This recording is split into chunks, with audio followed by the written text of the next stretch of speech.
నల్గొండ జిల్లా కోర్టు ముందు బంగ్లాదేశ్లో మైనార్టీ హిందువులపై మతపరమైన దాడులు, హత్యలు, దోపిడీలు, దహనాలు, మహిళలపై అత్యాచారాలు, చిన్నపిల్లలపై అమానుషాలు, అఘాయిత్యాలు, లూటీలు జరుగుతున్న విషయం పట్ల నల్గొండ అడ్వకేట్స్ ఆధ్వర్యంలో నిరసన కార్యక్రమం చేపట్టడం జరిగింది. బంగ్లాదేశ్లో హిందువుల పట్ల జరుగుతున్న దాడులను న్యాయవాదులు తీవ్రంగా ఖండించారు.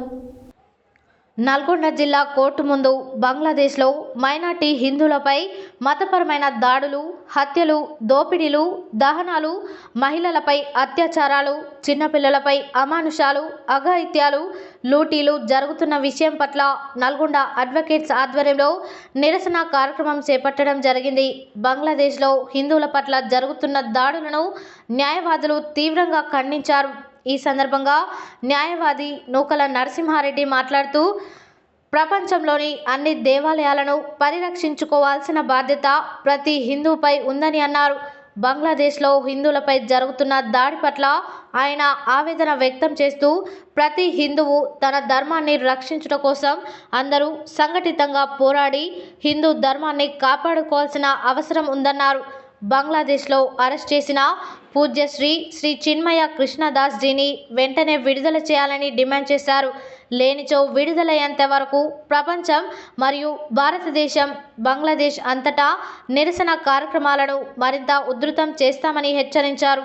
ఈ కార్యక్రమంలో న్యాయవాదులు నేతి రఘుపతి, కట్ట సూర్య సంపత్, అంజిరెడ్డి, ఎంవి వెంకట రమేష్, రామ్ ప్రసాద్, వెంకటయ్య, హరిరామకృష్ణ, కీసర శ్రీనివాసరెడ్డి, కొండ శ్రీను, భానుప్రకాష్, చొక్కా నాగరాజు, నూకల సంధ్యారాణి, నాగిరెడ్డి లాల్ బహదూర్, తండు వెంకటేశ్వర్లు, డి యాదగిరి, రామకృష్ణ, నరేందర్ నాయక్ తదితర న్యాయవాదులు పాల్గొన్నారు.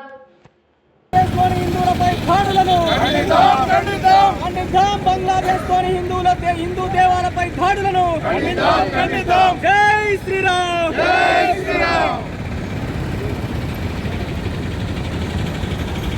హిందువులంతా ఒక్కటే, భారతదేశ బంధువులు. హిందువులంతా ఒక్కటే, భారతదేశ బంధువులు. జై శ్రీరామ్, జై శ్రీరామ్, జై శ్రీరామ్, జై శ్రీరామ్. స్పందించాలి యుఎన్ఓ వెంటనే, స్పందించాలి. బంగ్లాదేశ్ లోని హిందువులపై దాడులను వెంటనే ఖండించాలి. బంగ్లాదేశ్ లోని హిందువులపై దాడులను వెంటనే స్పందించాలి. యుఎన్ఓ తక్షణమే స్పందించాలి. యుఎన్ఓ తక్షణమే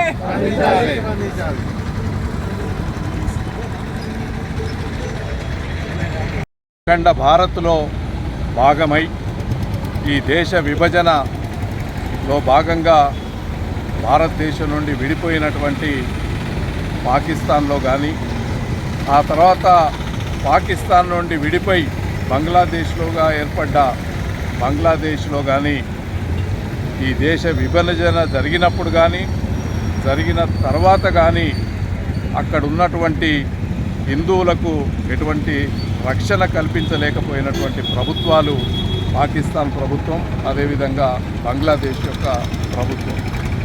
అనేక సార్లు అక్కడ ఉన్నటువంటి హిందువులు ఎవరైతే మైనారిటీ వర్గంగా ఉన్నారో వాళ్ళ ఆస్తులకు కానీ, ప్రాణాలకు కానీ రక్షణ లేకుండా అనేక మంది అక్కడ దుర్భరమైనటువంటి పరిస్థితులు అనుభవించారు. బంగ్లాదేశ్లో ఈ మధ్య కాలంలోనే అక్కడ ఉన్నటువంటి ప్రభుత్వం యొక్క అస్థిరత, అది వాళ్ళ అంతర్గతమైనటువంటి సమస్య.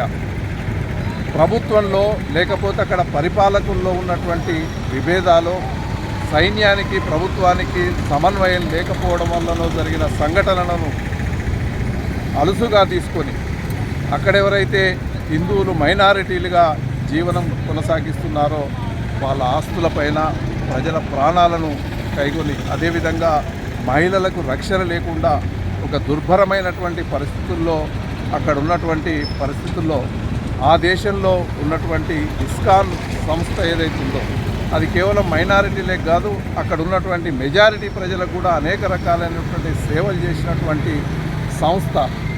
అయినప్పటికీ అక్కడ ఎవరైతే హిందువులకు రక్షణగా నిలబడుతున్నారని చెప్పి ఒక దురుద్దేశంతో అక్కడ ఉన్నటువంటి ప్రధాన ఆచార్యుల్ని అరెస్టు చేయడం, జైల్లో పెట్టడం, ఇంకా దౌర్భాగ్యం ఏమంటే అతనికి ఎటువంటి న్యాయ సహాయం అందిపోద్దని చెప్పి అక్కడ ఉన్నటువంటి న్యాయవాదులు మిగతా ఎవరైనా వారి తరఫున వాదిస్తే వారికి కూడా ఇదే గతి పడుతుందని న్యాయవాదులను కూడా హెచ్చరిస్తున్నటువంటి సందర్భం.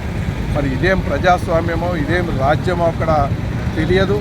కానీ మన దేశంలో మైనారిటీలకు సంపూర్ణమైనటువంటి రక్షణ కల్పిస్తున్నాం, అనేక వసతులు కల్పిస్తున్నాం.